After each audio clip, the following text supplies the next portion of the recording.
ജനങ്ങളുടെ വിഷയവുമായി ബന്ധപ്പെട്ടുകൊണ്ട് ഏത് വിഷയത്തിലാണ് നിങ്ങൾ ഇടപെട്ടിരിക്കുന്നത്?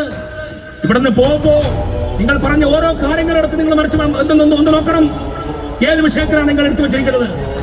ഇന്ന് ഏഷ്യാനെറ്റ് ടിവിയിൽ കാണാൻ പറ്റും മുങ്ങിമരിച്ച അർജുൻ എന്നായിരുന്നു അയാളുടെ 1ാം വാർഷികം വരുമ്പോഴേക്കും ഏഷ്യാനെറ്റ് ടിവിയിൽ അന്നത്തെ സംഭവങ്ങൾ വീണ്ടും ഇവിടെ ആവർത്തിച്ചുകൊണ്ടിരിക്കുന്നു.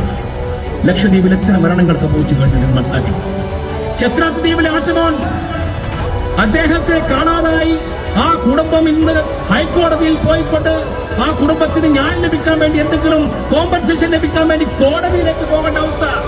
ആ കോടതിയിൽ പോയി കൊണ്ടുവന്ന കേസിന്റെ കാര്യങ്ങൾക്ക് വരെ ലക്ഷദ്വീപിന്റെ അഡ്മിനിസ്ട്രേഷൻ വേണ്ട രീതിയിൽ ഇടപെടാതെ അതിനെ തകടം ഭരിക്കാൻ വേണ്ടിയിട്ടുള്ള അന്വേഷണത്തെ തകടം ഭരിക്കാൻ വേണ്ടിയിട്ടുള്ള രീതിയിലേക്കുള്ള കാര്യങ്ങൾ ഇവിടുത്തെ പോലീസ് ഡിപ്പാർട്ട്മെന്റ് നടത്തുമ്പോൾ എന്താണ് ഒരു മെമ്പർ ഓഫ് പാർലമെന്റ് എന്ന രീതിയിൽ നിങ്ങൾ ചെയ്തിരിക്കുന്ന കാര്യങ്ങൾ?